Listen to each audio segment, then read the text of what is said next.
Hai guys, apa kabar sahabat bola.com? Balik lagi di Bola Break bersama saya Wiwi Prayugi dan sekarang kita akan membahas tentang Timnas Indonesia Under 20 dan pembinaan sepak bola di dalam negeri. Nah, sekarang saya akan berbincang dengan Direktur Teknik Safin Academy Football Group yang berada di Pati, itu Coach Manafing. Assalamualaikum, apa kabar Coach?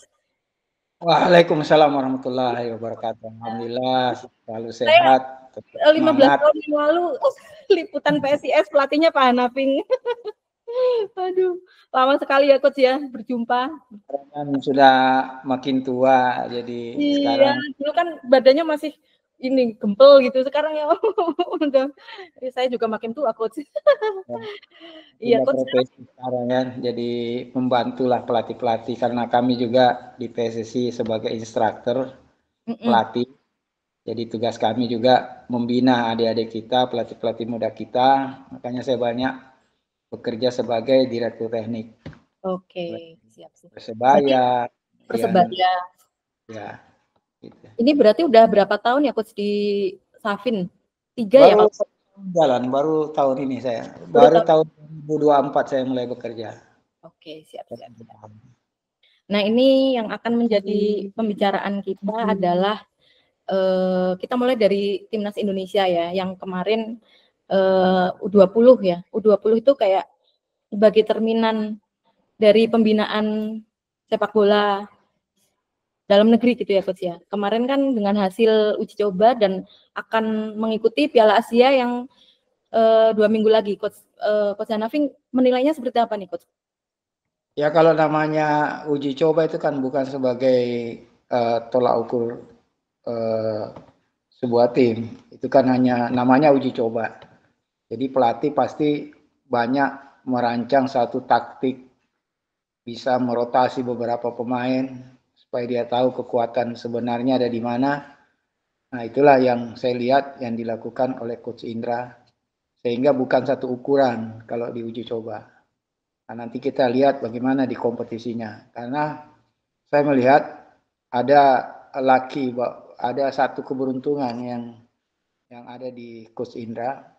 Selama dia selalu memegang kelompok umur, dia sudah kalau tidak salah sudah 4 juara yang dia berikan kepada Indonesia. Tapi itu pun masih di level Asia Tenggara kan. Tapi dia sudah menunjukkan bahwa Coach Indra punya kemampuan untuk mencetak pemain-pemain. Permasalahannya kita itu tadi bahwa anak-anak kita ini jam bertandingnya ketika di kelompok usia muda itu sangat minim, sangat kurang. Karena kita nggak punya kompetisi. Kita punya EPA itu dibagi 3 grup. Satu grup ada 6. Meskipun pertandingannya tiga kali pertemuan, tapi kan tim yang sama. Beda dengan kompetisi yang ketemu 18 tim. Itu yang tidak pernah kita lakukan, sehingga ada kekurangan buat pemain-pemain muda kita dalam jam bertandingnya. Pengalaman bertanding dan lain-lainnya lah. Karena di kompetisi itulah dia banyak menemukan. Karena kalau ada kompetisi, ada 3 kompeten yang bisa didapat. Satu, kita bisa melihat kualitas pemain. Karena dia setiap pertandingan, dia pasti mendapatkan lawan-lawan yang berbeda. Yang kedua, pelatih. Pasti bisa melahirkan pelatih-pelatih hebat. Karena pelatih terus setiap pertandingan 1 minggu dia latih, dia cari taktik baru, dia buat cara-cara latihan yang baik untuk pertandingan berikutnya. Yang ketiga, wasit. Jadi wasit juga bisa belajar dari kompetisi itu, terutama wasit-wasit muda. Nah, ini yang tidak pernah kita lakukan. Kita sudah punya Elite Pro Academy, tapi Elite Pro Academy kita belum bisa kompetisi penuh. Kita punya Suratin, tapi Suratin hanya modelnya seperti turnamen. Satu grup dibagi 4, 5. Jadi anak-anak kita kurang yang bertanding. Makanya saya pernah menyampaikan ke media bahwa kenapa Sintayong selalu memilih Ricky Ridho dan Marcelino sebagai starting di tim senior. Karena dua anak ini sudah mempunyai jam terbang yang cukup ketika dia di usia muda. Karena kami temukan ketika saya di Akademi Persebaya, kami menemukan anak ini di usia 13 tahun. Dan Persebaya punya kompetisi kelompok umur. Nah, itu ada 20 klub, 38 pertandingan dalam 1 tahun. Bayangkan dari usia 13 dia sudah mendapatkan pengalaman bertanding.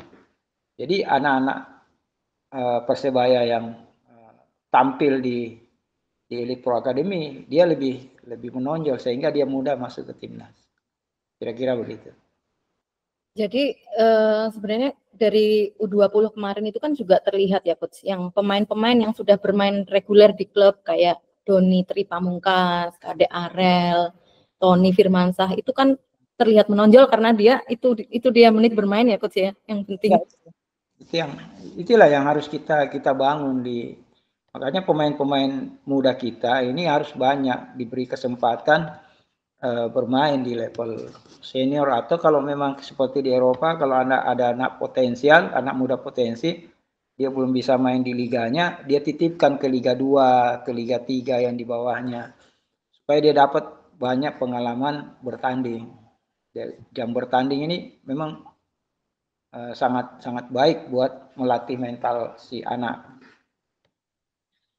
Coach, berarti untuk EVA itu sebenarnya seperti kayak apa namanya formalitas aja, kayak kurang gitu karena nggak kompetisi penuh. Beda kayak zaman dulu ada ISL U21 kan itu full satu musim kan, jadinya lumayan banyak itu dari ada apa pemain-pemain yang meroket di kompetisi ISL U21 zaman dulu.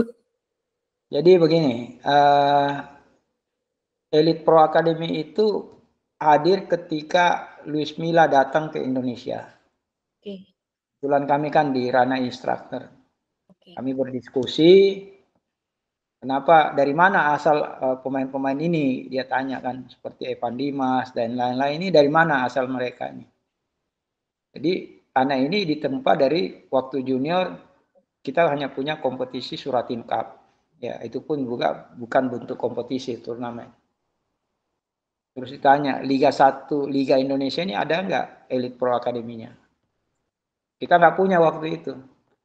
Akhirnya kebetulan sekretaris sekjennya waktu itu Ibu Tisa, akhirnya dimunculkanlah ide akan dibuatlah Elite Pro Academy yang awalnya hanya usia 19 tahun dulu, yang dimana Persipura Jayapura juara di awal.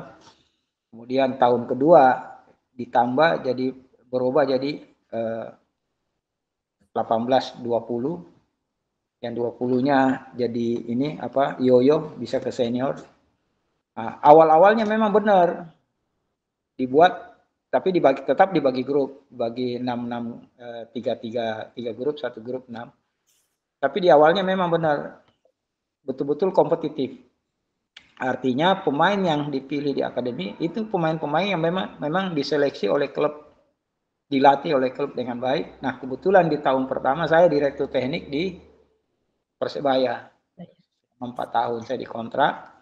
Jadi kami bangunlah akademi itu dengan baik, dengan pemain-pemain pilihan. Makanya waktu di era kami itu, kami bisa melahirkan 12 pemain nasional waktu itu, 4 usia 16, 4 usia 18, 4 usia 20. Nah, sayangnya sekarang ini berubah.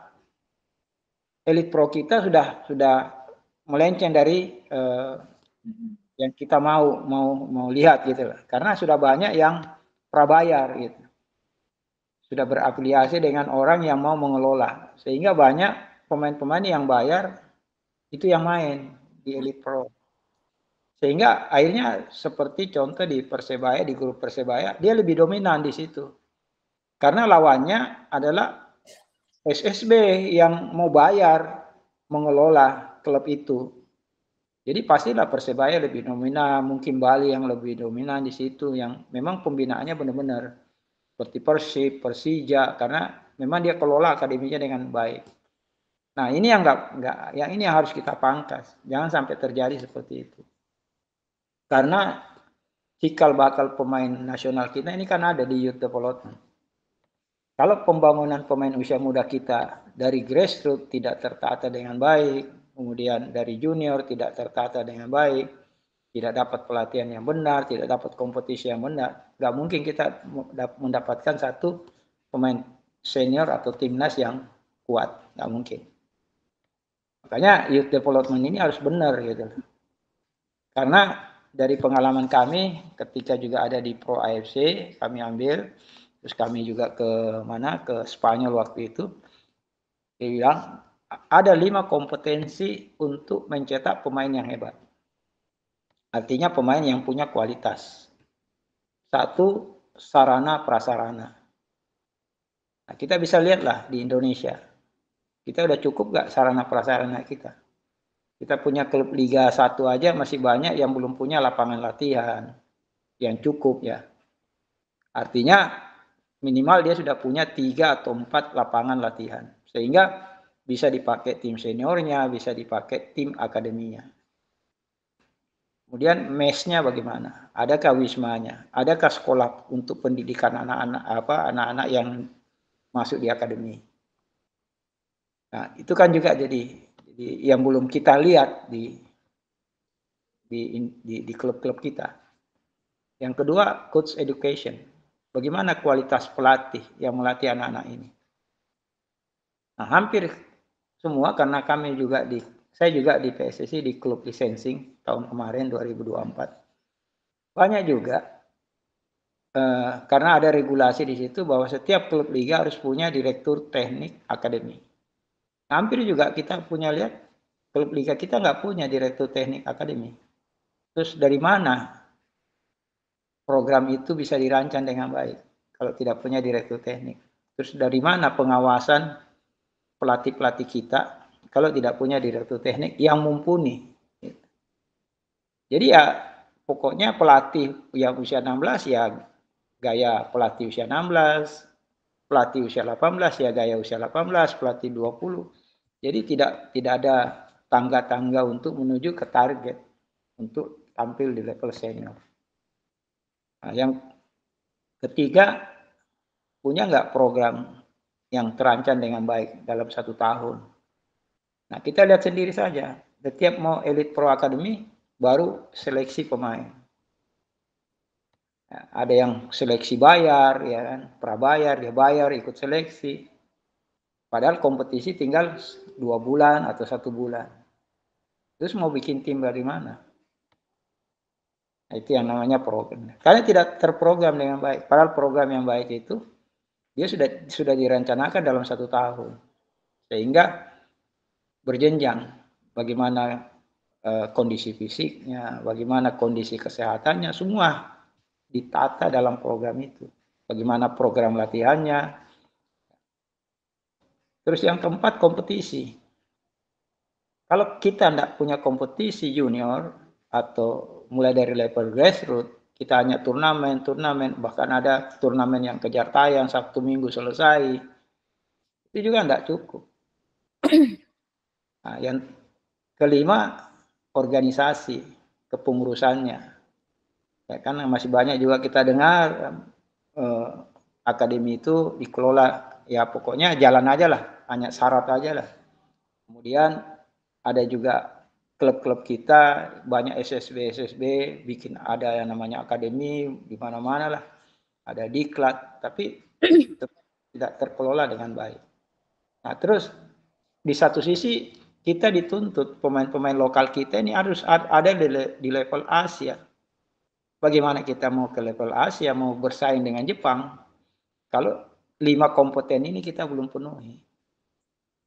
Karena kami di instruktur juga, kita juga harus mendidik pelatih-pelatih kita. Nah, sekarang pelatih-pelatih kita yang level A aja masih belum cukup. Mau bicara lagi yang level pro. Yang level pro kemarin kami cuma 22 orang. Ya, 18 mungkin pelatih, 4 kita yang di instruktur. Kemudian tahun kemarin juga ada 22. Jadi kita belum cukup. Nah, ini yang harus kita bangun lah. Artinya PSSI harus ada perhatian, terutama di education pelatih. Kita harus banyak mencetak pelatih-pelatih hebat, sehingga jadi pelatih hebat itulah bisa melahirkan pemain-pemain hebat. Tapi itu tadi, dengan kompetensi yang saya sebutkan tadi. Saya di Persebaya 4 tahun, kita tidak punya lapangan. Waktu itu kita masih ada Karanggayam, tapi setelah Karanggayam ditutup, kami kesulitan mencari lapangan untuk latihan. Tapi program kita tertata dengan baik, ada pelatih. Bisa juga tuh melahirkan Ricky Rido, Hernando, ya Marcelino, ya. Bahkan ada yang anak kecil namanya Rui juga sempat jadi pemain nasional. Ya. Dengan sarana yang ala kadarnya waktu itu. Coba bayangkan kalau setiap liga itu punya lapangan latihan yang memadai.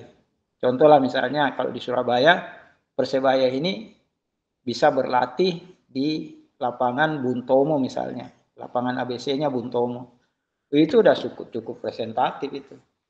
Artinya dia sudah punya tempat latihan yang baik. Tinggal sarana prasarana lainnya, penunjangnya, misalnya ada gymnya, fitness roomnya, ya, ada classroom untuk teori dan lain-lain. Jadi tidak mudah kita bicara tentang bagaimana mencetak pemain-pemain hebat selevel Asia. Kalau hal-hal ini belum terpenuhi dengan baik. Akhirnya anak-anak kita nanti masuk di timnas baru mendapatkan kepelatihan yang benar. Padahal usia 20, 18 sudah terlambat. Padahal pembinaan usia muda itu berangkat dari usia ketika dia dari 12 tahun, 13 tahun, 14 tahun, 15 tahun. Disitulah prosesnya. Begitu, Mbak. Sejauh ini dari PSSI sudah ada pembicaraan belum, Coach? Kalau sepengetahuan Coach Hanafing di kalangan grassroots, misal ada mungkin PSSI di era Pak Erik ini mau ngapain untuk grassroots pembinaannya, udah ada pembicaraan belum, Coach? Kemarin kita cuma waktu beliau menjadi ketua umum, dia sudah menyampaikan bahwa dia akan memperkuat pembinaan usia muda. Ya, kami setuju, ini yang betul. Nah, cuma sekarang eksekusinya kita tunggu. Nah, ini ya kita selama tidak ada kompetisi, Elite Pro masih dibagi-bagi grup, terus Suratin masih model ya sekarang ini yang kayak kemarin hanya provinsi, turnamen di situ, nanti siapa yang terpilih, itu tidak akan mungkin lah kita dapat pemain-pemain yang berkualitas. Karena dengan adanya kompetisi, itu banyak juga komponen yang bisa dia bangun di situ. Satu, pasti fisik anak itu terjaga. Karena ada kompetisi, mereka terus rutin berlatih. Tapi kalau model turnamen, habis selesai, ya sudah bubar. Nanti tunggu lagi tahun depan. Nah, anak-anak yang potensi ini kemana? Dan siapa yang kontrol latihannya? Karena sepak bola juga sekarang bukan hanya mengandalkan teknik taktik. Sekarang sepak bola adalah fisik. Fisik itu adalah sepak bola. Jadi siapa yang tidak bisa, yang tidak mempunyai fisik yang standar dalam sepak bola, artinya ya kesulitan juga lah. Mungkin hanya satu babak aja dia kuat, babak kedua sudah nggak mampu. Nah, kalau dibiarkan begitu saja, ya tentu anak-anak kita kalau namanya latihan di SSB mana mungkin dia terlatih dengan baik. Apalagi SSB kita kan tidak punya pelatih fisik yang memang betul-betul paham tentang fisik. Karena itu yang saya selalu sampaikan ke teman-teman di Surabaya bahwa apa yang bisa kita lakukan untuk melatih fisik anak. Kalau kami di kursus itu ada namanya holistic training. Ketika Anda melatih teknik, upayakan di tekniknya itu ada unsur fisiknya.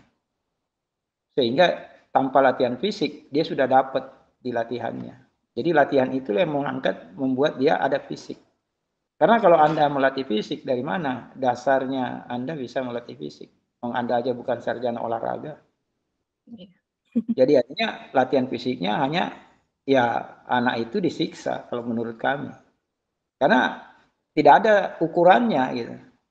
Oh, yang sarjana olahraga saja belum tentu 100% paham melatih fisik anak-anak. Apalagi kita yang tidak punya pendidikan itu. Jadi hanya akhirnya dia berdasarkan pengalaman. Ini tidak bisa. Karena melatih fisik sepak bola itu beda. Harus seimbang. Sehingga apa yang dibutuhkan dalam semua unsur sepak bola itu terpenuhi.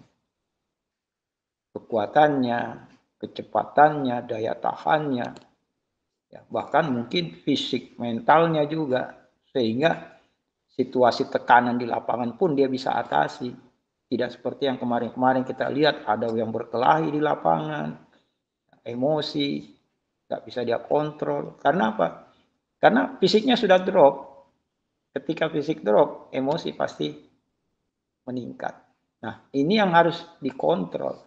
Nah, kalau fisiknya luar biasa, saya kira tidak akan terjadi hal-hal seperti itu. Berarti ini kayak grassroots di Indonesia tuh sebenarnya SSB tuh banyak ya coach ya. Tapi kayak nggak ada yang nggak terarah gitu. Jadi mereka berjalan sendiri, nggak ada istilahnya nggak ada blueprint dari PSSI untuk biar seragam begini, ini harus seperti ini harus seperti ini. Jadi kayak apa namanya berjalan sendiri-sendiri gitu coach.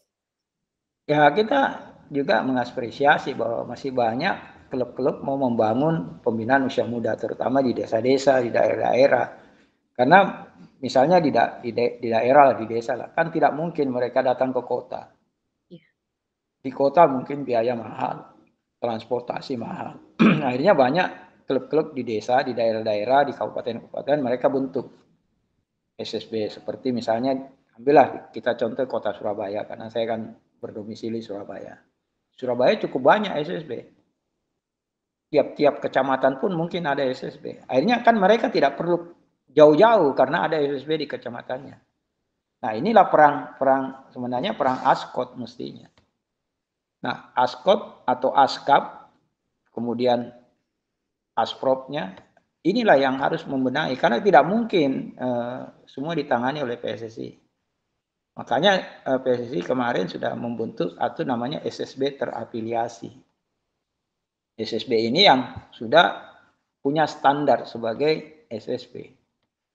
Ada pelatihnya, ada latihannya, di mana dia latihan, kan itu syaratnya untuk menjadi SSB terafiliasi.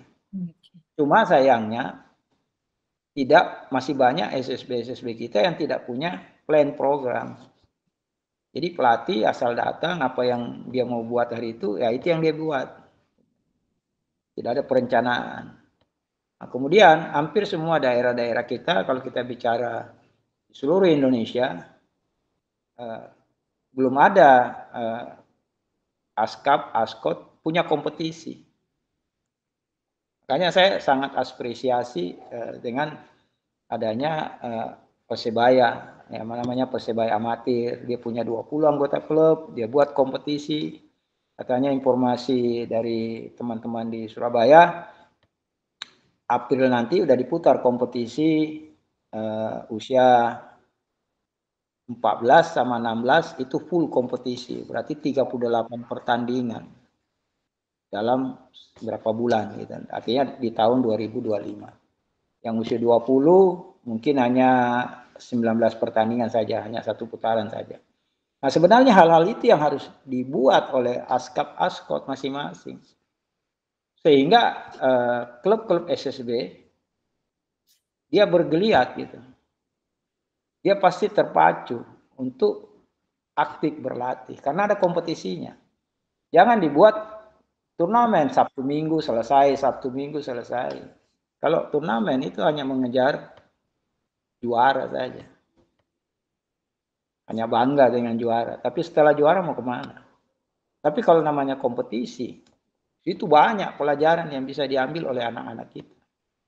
Contoh misalnya ada seorang striker. Hari ini dia mendapatkan lawan yang benar-benar presinya kuat. Pemain pertahannya kuat.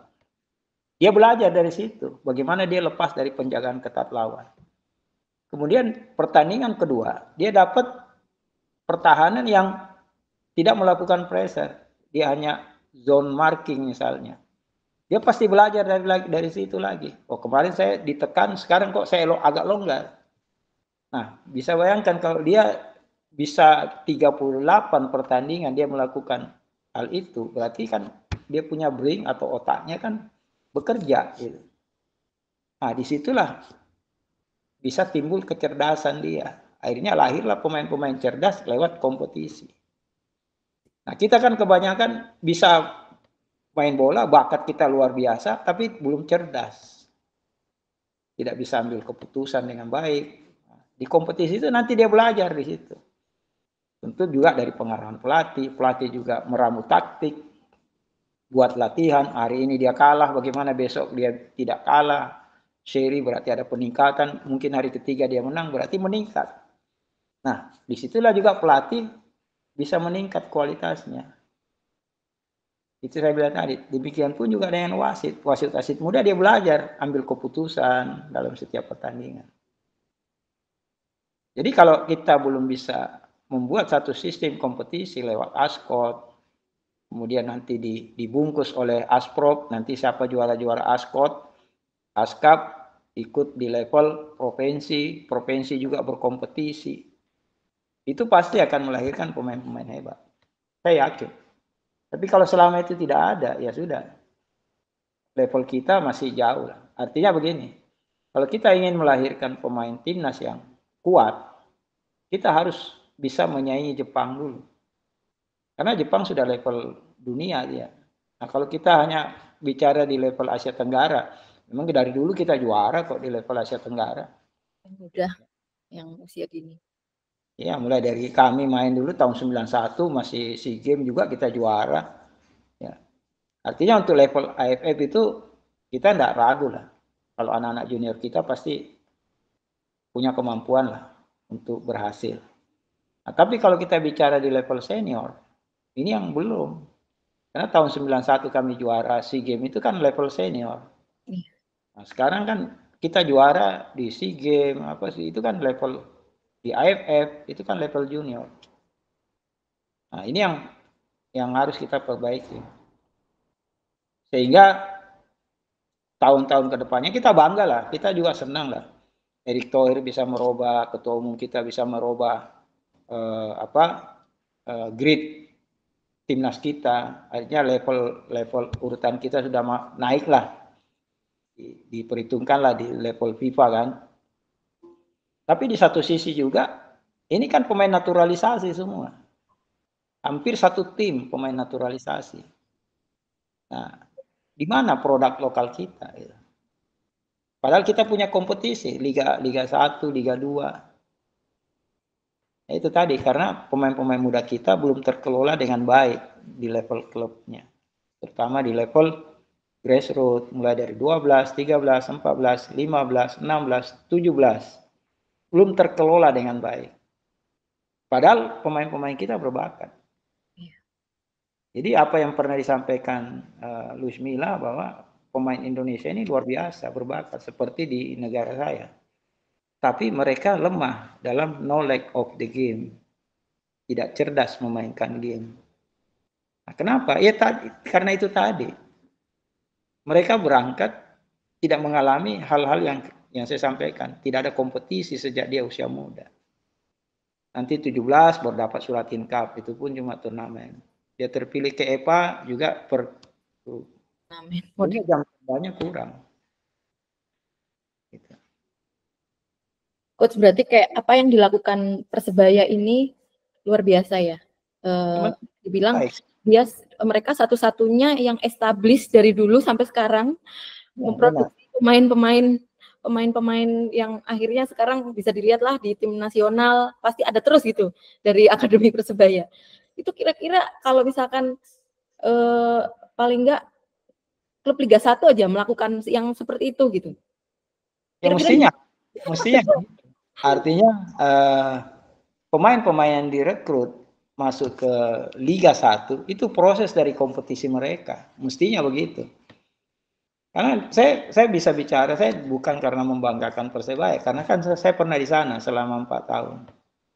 Jadi hasil kompetisi internal mereka itulah yang kita pilih masuk ke EPA, Elite Pro Academy. Dan kita buat konsep yang sama.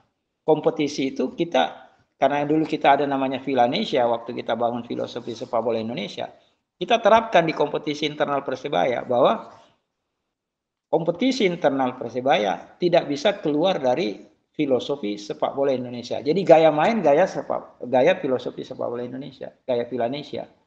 Sehingga nanti ketika dia masuk di EPA, itu mudah dia terpilih ke timnas karena gaya dia sudah memang gaya yang akan diambil oleh Coach Indra waktu itu sama Coach Mundari Karya waktu itu yang jadi tim scoutingnya. Karena kita sudah bangun cara main. Nah, kalau seperti klub-klub liga kita juga punya seperti itu, dia bikin satu komoditas klub, dia buatkan kompetisi, ya, misalnya di Solo misalnya, karena saya kemarin juga membantu Persis Solo dua match di Solo misalnya, dia bekerja sama dengan Ascot Kota Solo, dia bikinkanlah kompetisi, dia bantu kompetisi. Tapi kompetisi, ada berapa klub? Misalnya ada 30 klub, berarti 29 pertandingan. Atau dia bagi 2, 15, 15, 14. Tapi kompetisi. Hasil kompetisi itulah dari setiap jenjang umur, itulah yang dia ambil untuk masuk ke EPA. Dikelolalah di EPA dengan baik. Tapi jenjang pembinaannya sudah ada di situ. Jadi bukan seleksi yang kejar tayang. Yang pakai bayar, kumpul. Kayak kemarin saya lihat, ada satu klub kumpul, dia umumkan ada seleksi untuk masuk ke EPA, kumpul. Dalam 3 hari sudah bisa menemukan pemain hebat. Dari mana? Masa 3 hari kita? 3 hari, apa bedanya sama Tarkam berarti ya Coach ya? Ya hanya 3 hari, itu pun dia game hanya 30 menit. Kemudian dia bisa pilih pemain hebat. Dari mana? Ya kan? Nah, kalau di kompetisi, kita bisa ukur. Kita bisa lihat anak ini, berapa pertandingan dia. Stabil nggak dia dalam satu pertandingan. Apalagi dia punya match report. Habis pertandingan ada raport pelatih. Dan juga tim scouting yang terlibat, dia pasti tahu, oh ini anak ini pertandingan 1 bagus nih, fisiknya bagus nih. Pertandingan 2, masih stabil. Pertandingan 3 stabil, sampai ke 5 karena. Jadi kita nggak ragu bahwa anak ini pemain hebat. Apalagi match reportnya, misalnya contoh striker. Setiap pertandingan ada rapotnya, dia cetak gol, cetak gol, cetak gol. Berarti kita nggak ragu bahwa ini striker yang bagus. Ya. Tapi kalau hanya seleksi dari mana? Nah, akhirnya muncullah ya itu tadi pemain-pemain dadakan. Iya. Yang penting ikut rame. Nah, terus dari mana kita mau dapat pemain berkualitas? Ya, akhirnya yang muncul di EPA hanya klub-klub yang memang betul-betul melakukan pembinaan yang baik. Ya. Jadi persaingannya juga kurang ya Coach ya. Jadi ini terlalu dominan. Ya, apalagi kemarin kami dengar ada Liga 1 kalah 6-0, 8-0 kan. Masa akademi kalah begitu besar kan? Berarti ya itu tadi, tidak punya kualitas pemain yang cukup. Ya namanya Elite Pro Academy. Namanya aja ya kan, Elite Pro Academy. Berarti kan sudah dikelola secara profesional. Terus ketika bertanding masih kita dengar ada yang kalah 6-0, 8-0. Ya karena tidak terkelola dengan baik. Nah ini yang harus kita pangkas. Harus kita perbaiki untuk kedepannya. Sehingga nanti 5 atau 10 tahun ke depan, kita sudah punya pemain-pemain lokal yang standar level Asia. Kan masa setiap tahun kita harus satu tim itu dari naturalisasi, tahun depan naturalisasi lagi satu tim.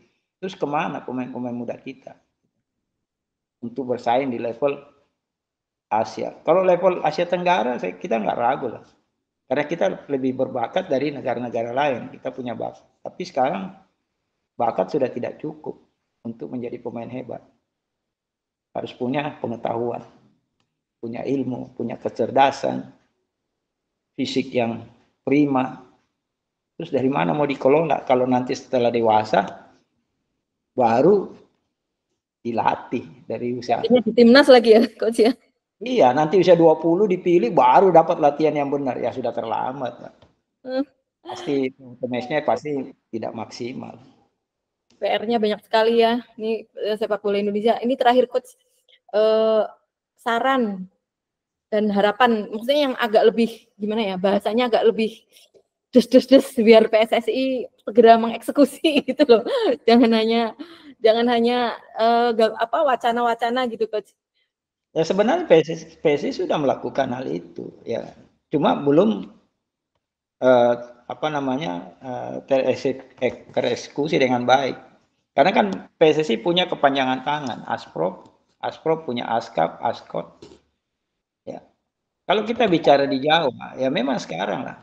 Makanya saya sampaikan ke teman-teman karena kami juga dari Sulawesi, saya selalu menyampaikan bahwa di era kami dulu, di era Suratin waktu kami junior, itu Indonesia Timur yang merajai lah, menguasai pembinaan usia muda, Suratin. Pasti kami lah yang selalu tampil di semifinal dan final. Tapi ketika di era sekarang, sudah era teknologi, mana Indonesia Timur sekarang? Sudah jarang, sudah. Kebanyakan dikuasai sama Jawa. Karena teknologi sudah berkembang. Pengetahuan sepak bola sudah berkembang. Apalagi di Jawa kan banyak kompetisi. Ya meskipun tidak merata lah, tapi mereka banyak kegiatan-kegiatan yang dilakukan. Nah, daerah kan susah. Gitu. Ketika saya berada di satu kabupaten, ketika kami mengajar, salah satu kabupaten di Indonesia Timur, kami tanya, gimana ini askap-askotnya? Ada kompetisinya nggak? Nggak ada, coach. Padahal anak yang kita pakai praktek, luar biasa bakatnya. Terus bagaimana bakat ini bisa dikelola kalau kompetisinya tidak ada? Kan kasihan kan? Padahal kalau ada kompetisinya, mungkin akan lahir pemain-pemain hebat. Mungkin dari Maluku, dari NTT, dari Flores, dari Bima. Banyak tuh pemain-pemain luar biasa berbakat. Tapi mereka tidak punya kompetisi. Ini yang harus tanggung jawab dari Asprop, Askap, Askot. Sehingga anak-anak kita ini, dia terus dapat pengetahuan di pertandingannya. Itu Mbak. Kalau itu tidak dilakukan, ya sulit kita. Mentok terus. Kesulitan. Karena kompetensi di sepak bola ini kan bukan hanya bakat saja, bukan hanya dia berbakat. Makanya waktu kita habis itu kita tes anak-anak kita, itu rata-rata automation jauh di bawah standar. Tidak mencapai 60. Rata-rata di bawah itu. Karena itu tadi, dari usia 13, 14, 15, dia tidak dapat kepelatihan yang benar. Ya. Jadi hanya bakat dilatih oleh pelatih, hanya muncul teknik, taktik, tapi itu pun juga sudah dewasa. Bahkan ada sudah 17 tahun saya lihat Suratin Cup memainkan taktikal sepak bola 3 momen aja masih belum sempurna gitu. 3 momen itu ya menyerang, bertahan, transisi. Artinya ketika dia menyerang, punya organisasi menyerang yang baik, dia punya game plan. Ketika dia bertahan, dia punya compact defense-nya tertata, terstruktur dengan baik. Ketika dia merebut bola, transisinya terencana dengan baik. Nah, ini belum ada kita lihat. Padahal di usia-usia 17. Padahal di usia 17 itu sudah golden egg prestasi sebenarnya. Nah, golden egg trainee-nya itu ada di usia 12, 13, 14, 15, 16. Jadi itulah masa emas dia dilatih. Nah, kalau dalam masa golden egg trainee-nya tidak terlatih dengan baik, tidak disiapkan kompetisinya dengan baik, ya nggak mungkin lah di usia 17 dia jadi golden egg prestasi, masa emas prestasi nggak mungkin. Akhirnya muncullah pemain-pemain berbakat saja yang luar biasa di situ, tapi tidak cerdas. Itu makanya banyak yang nggak bisa passing ya coach. PR. Kita 17 tahun aja masih banyak, crossing bolanya aja masih banyak yang salah. Padahal itu sudah tidak perlu terjadi sebenarnya. Kalau dia punya sistem pembinaan di daerah-daerah kita baik. Nah ini PR, jadi kita nggak bisa menuntut PSSI, nggak bisa.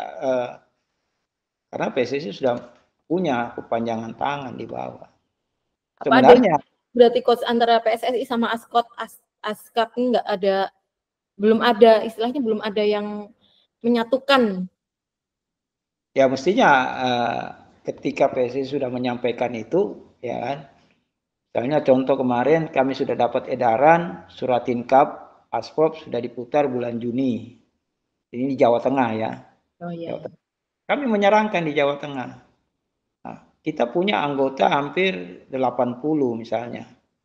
Nah, jangan 80 ini dibagi grup-grup. Kalau bisa 80 dibagi 8 grup, satu grup 10. Berarti 9 kali 2 18 pertandingan. Putar di situ 18 pertandingan. Pakai Sabtu Minggu kita main. Sehingga tidak mengganggu sekolahnya juga anak ya. Ada recovery-nya cukup.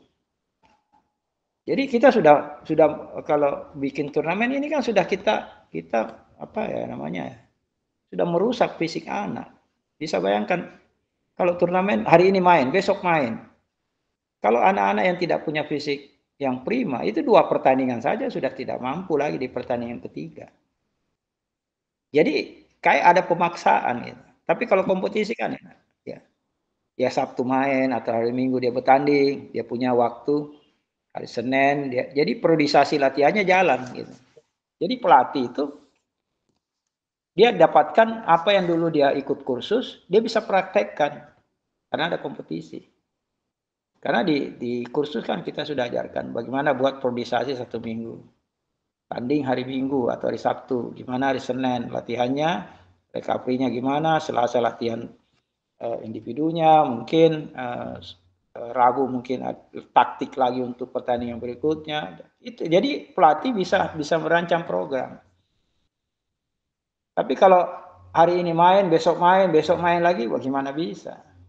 Terus bagaimana recovery pemain yang cedera misalnya, ada pemain inti yang baik tapi pertandingan pertama cedera, besok nggak mungkin bisa main. Nah, itu kan yang kita sudah memberikan pelajaran yang tidak baik dengan sistem turnamen. Makanya kalau bisa itu memang seperti itu.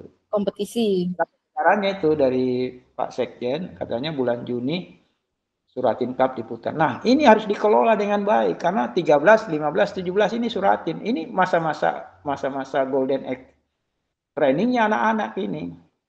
Jadi klub-klub itu ketika Asprop Sekjen sudah menyampaikan ke Asprop, nah Asprop segera menindaklanjuti sampaikan ke Askap Askot. Sehingga Askap Askot menyiapkan timnya. Atau dia putar juga kompetisi dia di situ. Siapa nanti juaranya dia mewakili Askot. Jadi semestinya ketika ini ada surat ini turun, mestinya setelah hari raya besok itu April itu sudah harus ada kompetisi Askot atau Askap. Kompetisi bukan dibuat turnamen. Sehingga nanti hasil juaranya dia bisa mewakili Askap Askotnya untuk tingkat provinsi. Nah, di provinsi kompetisi lagi. Ya memang sih kendalanya pasti biaya. Ya, operasional biaya. Operasional memang cukup besar karena kompetisi. Tapi kalau kita mau sukses, mau hebat, mau melahirkan pemain-pemain hebat, ya tentu butuh biaya. Ya, gimana lah nanti Askap, Askot, Asprop cari sponsor untuk membantu subsidi klub-klub sehingga klub-klub itu dapat bantuan. Atau mungkin dari PSSI pusat ada sponsor kasih ke bawah gitu. Kalau itu tidak dilakukan, ya sudah setiap tahun begini-begini aja kita. Jadi hanya pemain-pemain berbakat yang kita temukan. Ya, bayangkan kami juara tahun 91 SEA Games. Ya, sudah 32 tahun tim senior kita nggak pernah lagi juara kan. 33 tahun. Yang juara hanya junior-junior kita aja. Itu tadi, karena kita tertinggal dalam hal profesional youth development kita nggak ditata dengan baik. Nah ini mudah-mudahan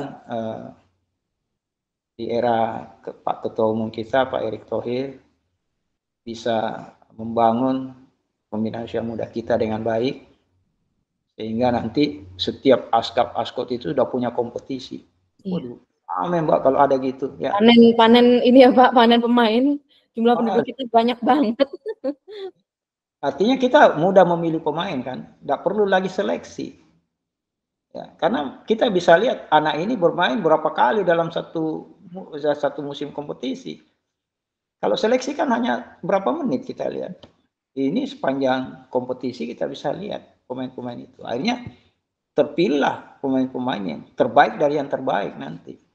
Itu kan yang terjadi di Marcelino, Rido, itu kan terpantaunya kan bertahun-tahun ya Pak ya, bukan istilahnya seleksi 3 hari.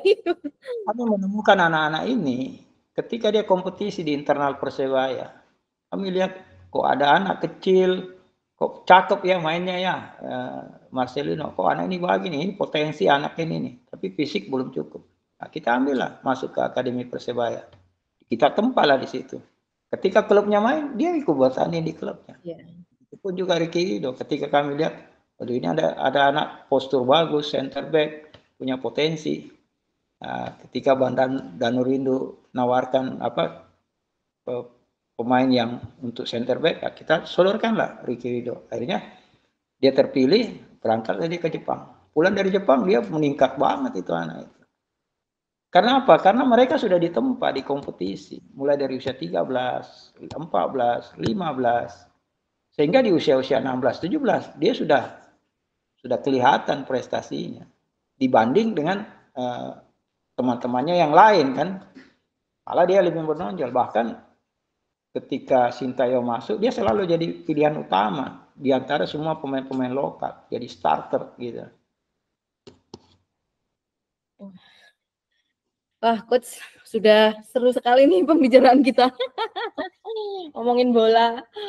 Aduh, oke, sobat bola.com.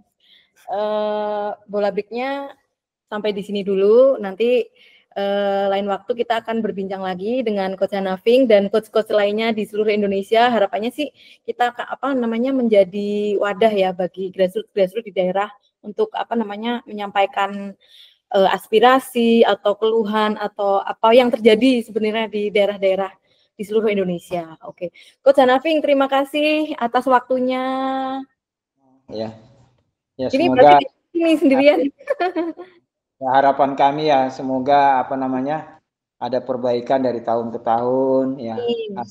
Aspek kita sebagai penunjang PSSI, Asprop sebagai penunjang PSSI bisa membangun kompetisi yang baik di daerahnya masing-masing. Sip. Amin, Coach. Amin. Terima kasih, Coach. Sehingga bisa melahirkan juga pelatih-pelatih yang hebat. Itu juga kuncinya, pelatih. Siap, Coach. Terima kasih banyak, Coach. Assalamualaikum warahmatullahi wabarakatuh. Sehat selalu.